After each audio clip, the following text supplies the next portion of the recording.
नमस्कार छात्रों। आज अपन भारत का इतिहास प्रारंभ से 1000 ईस्वी तक जो अपना प्रथम पेपर है उसमें सामाजिक विकास अध्याय के अंतर्गत वर्ण एवं जाति व्यवस्था के बारे में अध्ययन करेंगे। भारतीय संस्कृति की मुख्य विशेषताओं में उसका सामाजिक संगठन उनकी प्रमुख विशेषता रही है। भारतीय सामाजिक संगठन को उसकी व्यापकता और विविधता जटिलता के कारण उस समय तक नहीं समझा जा सकता जब तक कि उसके वैचारिक और संस्थागत आधारों का अपन गहन अध्ययन नहीं कर लेते हैं। आधारों को समझने के लिए में जो भारतीय जो संस्कृति रही है हमारी, उसके सामाजिक संगठन के संबंध में ऐतिहासिक दृष्टि से विचार करना आवश्यक है। इसके तहत अपन आज वर्ण एवं जाति व्यवस्था के बारे में अध्ययन करेंगे। वैसे भारतीय आर्यों के इतिहास की पृष्ठभूमि का अवलोकन अपन ने किया था, तब अपन ने ये पढ़ा था कि आर्यों का भारत आगमन कैसे हुआ, उनका मूल निवास स्थान कैसा था, उसके संगठन, आर्य अनार्यों के बीच में संघर्ष, है ना, वैदिक सभ्यताओं के बारे में अपन ने अध्ययन किया था। आज अपन वर्ण एवं जाति व्यवस्था के बारे में अध्ययन करेंगे। सबसे पहले अपन देखते हैं वर्ण व्यवस्था। वर्ण व्यवस्था की उत्पत्ति के विषय में विद्वानों में मतभेद रहा है। कुछ विद्वानों की मान्यता है कि भारत में आने से पूर्व आर्य वर्ण व्यवस्था थी। इसके विपरीत बहुत सारे विद्वान ये भी मानते हैं कि भारत में आर्य समाज में वर्ण व्यवस्था नहीं थी। उनके भारत में आगमन है, आर्यों के भारत में आगमन पर द्रविड़ आदि जो अनार्य जातियों के प्रभाव से ये वर्ण व्यवस्था का विकास हुआ। वस्तुतः आर्यों के आगमन के समय भारतीय समाज में दो वर्ग अस्तित्व में आ गए थे। एक था आर्य वर्ग, दूसरा था अनार्य वर्ग।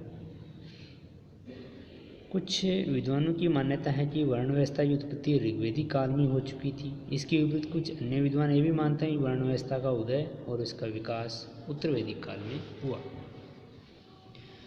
अपन देखते हैं कि ऋग्वेद के समय में भारतीय आर्य 4 वर्णों में विभाजित नहीं हुए थे। यही कारण है कि ऋग्वेद के पुरुष सूक्त के अतिरिक्त ऋग्वेद में अन्यंत्र कहीं भी ब्राह्मण, क्षत्रिय, वैश्य, शूद्र इन 4 वर्णों का उल्लेख नहीं मिलता है।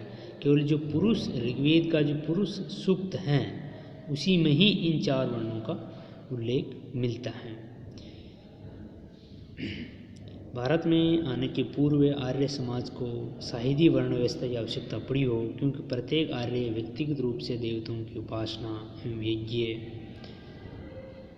करता था। केवल ऋग्वेद के पुरुष सूक्त में वर्ण व्यवस्था का उल्लेख मिलता है। इसमें बतलाया गया है कि देवताओं ने यज्ञ में आद्य पुरुष के अंगों का विभाजन किया। उसका मुख ब्राह्मण है, भुजाएं राजन्य है, जंघें वैश्य थी और शूद्र उसके पैरों से उत्पन्न हुई। इस वर्ण में शूद्र को आद्य पुरुष के पैरों से उत्पन्न अवश्य बतलाया गया है, परंतु शेष 3 वर्णों को उसके मुख, भुजाओं और जांघों से उत्पन्न होना यही वर्ण स्वयं उन अंगों का अभिन्न रूप माना गया है। इस प्रकार ऋग्वेदिक विवरण जाति व्यवस्था संबंधी उत्तरकालीन साहित्यिक साक्ष्य से वैसे भिन्न है।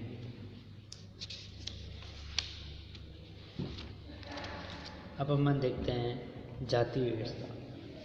जाति क्या है? वैसे अपन सबसे पहले देखते हैं भारतीय जाति प्रथा की समस्त विशेषताओं को व्यक्त करने वाली परिभाषाएं अपन कुछ मानते हैं, तो आखिर में ये अपने दिमाग में जहन में क्वेश्चन आता है, आखिर में जाति क्या है, जाति अपन कह किसे सकते हैं। वैसे जाति परिवारों के संगठन या समूह को कहते हैं। उस समूह के सदस्यों का एक ही नाम होता है जो किसी ईश्वरीय या मानवीय अस्तित्व से संबंधित होता है। उनका एक ही व्यवसाय होता है और योग्य व्यक्तियों के विचारानुसार वो एक संयुक्त समुदाय है।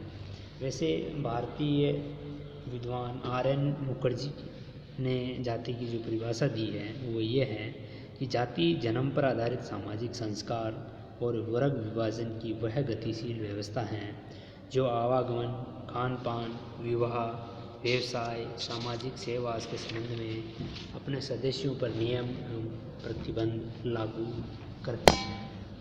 अब अपन देखते हैं जाति प्रथा की विशेषताएं क्या है, इसकी प्रमुख विशेषताएं क्या है जाति प्रथा की। वैसे ये जाति प्रथा जो है, पहली विशेषता अपन ये मानते हैं कि जन्म पर आधारित है, अर्थात जिस जाति के सदस्य जो घर में जन्म लेगा उसकी जाति भी वही होगी। दूसरी इसकी विशेषता मानते हैं वैवाहिक संबंध अपनी जाति में ही करते हैं। इस नियम का उल्लंघन करने पर भारी अर्थदंड देना पड़ता है और कभी कभी जाति से भी बहिष्कार कर दिया जाता है।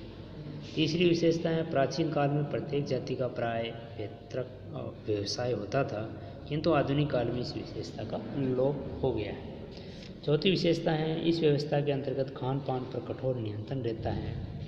पांचवा है सामाजिक रीति रिवाजों तथा त्योहारों के अवसर पर जातीय नियमों का पालन करना पड़ता है।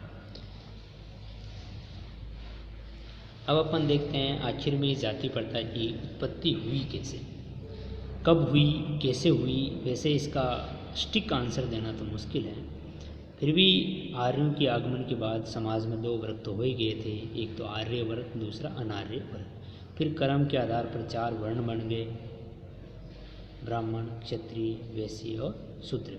वर्ण व्यवस्था की उत्पत्ति हुई, कालांतर में वर्ण व्यवस्था जटिल और कठोर होकर लुप्त हो गई और इसी का स्थान जाति प्रथा ने ले लिया। जाति प्रथा की उत्पत्ति संबंधित जो प्रमुख सिद्धांत हैं उनमें अपन देखते हैं ईश्वरीय रचना का सिद्धांत। इस सिद्धांत के अनुसार जाति प्रथा की उत्पत्ति को ईश्वरीय तत्वों से जोड़ने का प्रयास किया गया। इसके लिए वे ऋग्वेद की पुरुष जो सूक्त का सहारा लेते हैं। इसमें ब्राह्मणों की उत्पत्ति ब्रह्मा विराट पुरुष के मुख से, क्षत्रियों की उत्पत्ति उसकी भुजाओं से, वैश्यों की उत्पत्ति उसके जंघाओं से और शूद्रों की उत्पत्ति उसके चरणों से हुई है। इस प्रकार ये ईश्वरीय रचना का सिद्धांत है। दूसरा है धार्मिक सिद्धांत। इस सिद्धांत के प्रतिपादकों का मानना है कि प्राचीन युग में राजा को ईश्वर का प्रतिनिधि समझा जाता था और उसे अनेक धार्मिक कर्तव्य भी करने पड़ते थे। अतः राजा ने विभिन्न कार्यों के लिए विभिन्न लोगों को नियुक्त किया और उन्हीं पद तथा प्रतिष्ठा प्रदान की। इन लोगों के बंधु बांधव एक समूह में संगठित होते गए और इसी तरह ये अलग अलग जाति बन गई। तीसरा है राजनीतिक सिद्धांत। इस सिद्धांत के अनुसार जब आर्यों ने भारत पर आक्रमण कर यहाँ के मूल निवासियों को पराजित कर दिया, तब उन्होंने पराजित लोगों पर अपनी राजनीतिक प्रभुता स्थापित कर ली थी। इन पराजित लोगों को ये आर्य लोग दास अथवा देश्यु कहने लगे। इस प्रकार समाज में 2 वर्ग हो गए, एक आर्य दूसरा अनार्य, देश्यु अथवा दास। समय की आवश्यकता अनुसार जब इन दोनों वर्गों का विभाजन अन्य समय में हुआ तो ये समूह जातियाँ कहलाई। अब अपन देखते हैं चौथा सिद्धांत है रक्त की विशुद्धता का सिद्धांत। भारत में प्रवेश करने वाले आर्यों की सभ्यता और संस्कृति के प्रारंभ में कोई भी सामाजिक या पेशेवर समुदाय नहीं थे। पहले आर्य सजातीय भावना वाले एक ही समुदाय में रहते थे। ऋग्वेद काल में समाज में केवल 2 ही वर्ग आए हैं, आर्य अनार्य। आर्य विजेता थे और वे पराजित अनार्यों को अपने वर्ग में मिलाने को तैयार नहीं थे। आर्य लोग अपने रक्त की विशुद्धता को बनाए रखना चाहते थे। धीरे धीरे समाज में आर्यों के 4 वर्ण बन गए। प्रत्येक वर्ण में आवश्यकता अनुसार फिर समूह बन गए। प्रत्येक समूह के लोगों ने अपने रक्त की विशुद्धता बनाए रखने के लिए उन लोगों से वैवाहिक और खान पान के संबंध स्थापित नहीं किए जिनका रक्त और रंग उनसे भिन्न था। अब देखते हैं अपन भौगोलिक सिद्धांत। इस सिद्धांत की मान्यता के अनुसार विभिन्न स्थानों पर बस जाने के कारण एक स्थान पर बसे समूह के खान पान, रीति रिवाज, अन्य बातों से दूसरे स्थान पर बसे समूह से भिन्नता आने लगी। इस भिन्नता ने जाति प्रथा को जन्म दिया। इस प्रकार जाति प्रथा की उत्पत्ति के संबंध में अनेक सिद्धांत प्रतिपादित किए जाते रहे हैं, परंतु किसी एक को भी पूरी तरह से स्वीकार करना उचित नहीं है। उपयुक्त भिन्न भिन्न मतों और सिद्धांतों के आधार पर यही कहा जा सकता है कि जाति व्यवस्था का विकास क्रम से हुआ है और भारतीय जाति व्यवस्था भौगोलिक, राजनीतिक, सामाजिक, धार्मिक एवं आर्थिक कारणों की अंतर्क्रियाओं का परिणाम रही है। अब अपन देखते हैं जाति प्रथा के गुण।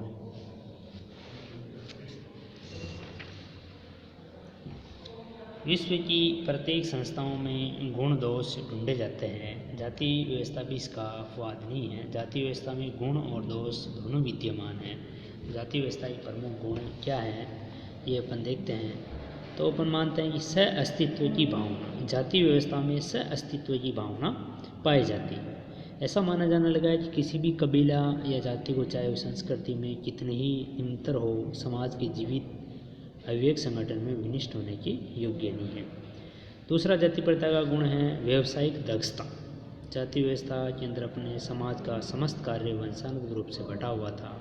प्रत्येक जाति का अपना व्यवसाय था। जाति व्यवस्था ने व्यावसायिक दक्षता को प्रोत्साहित किया। तीसरा है रक्त और वर्ण की शुद्धता। प्रत्येक जाति की खान पान, आचार व्यवहार, वैवाहिक संबंध और संपर्क के नियम निश्चित थे। इस कारण रक्त और वर्ण की शुद्धता बनी रहती। चौथा है हिंदू धर्म और संस्कृति की रक्षा। जाति प्रथा ने प्रत्येक जाति के लोगों में रूढ़िवादिता, पृथकत्व की भावना और वर्ग विभाजन को उत्पन्न किया।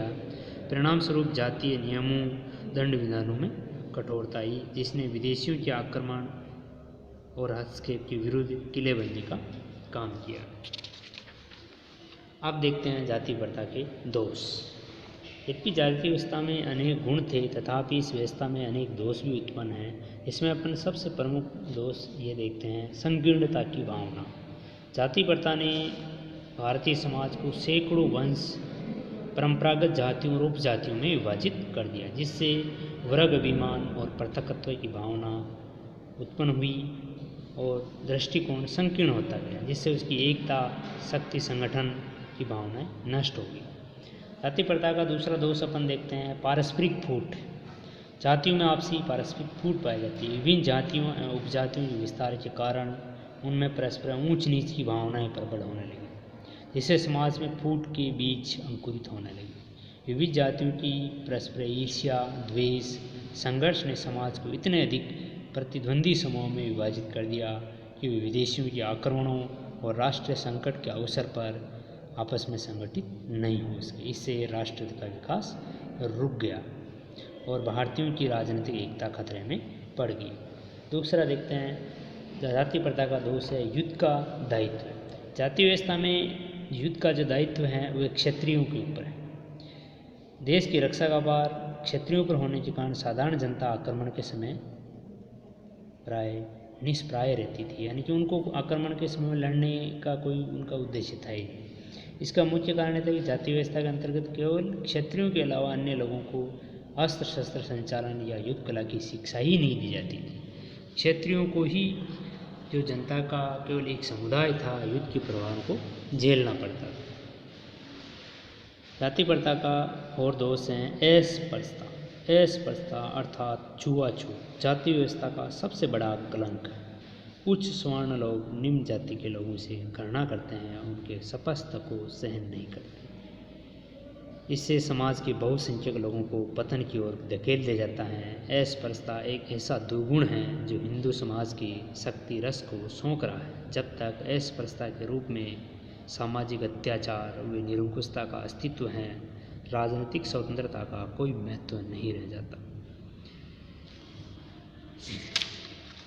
जैसे अपन देखते हैं कि जाति प्रथा के विभिन्न दोष विद्यमान हैं, लेकिन वर्तमान समय में ये जाति प्रथा लगभग खत्म होने की कगार पर हैं और अपन सभी एक ही राष्ट्रवाद यानी भारतीय हैं। और ये जाति प्रथा जो है पुरानी रूढ़िवादी परंपराओं को लेकर चलती हैं, तो अपने दोस्तों की ओर ध्यान नहीं देते हुए जाति व्यवस्था के जो गुण हैं उन्हीं की ओर ध्यान देते हुए अपने निर्णय लेना चाहिए। वर्तमान में जाति प्रथा अपनी परिवर्तनशीलता, रूढ़िवादिता, संकीर्णता को वैसे खो चुकी है।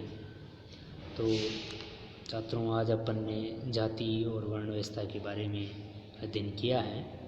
धन्यवाद छात्रों।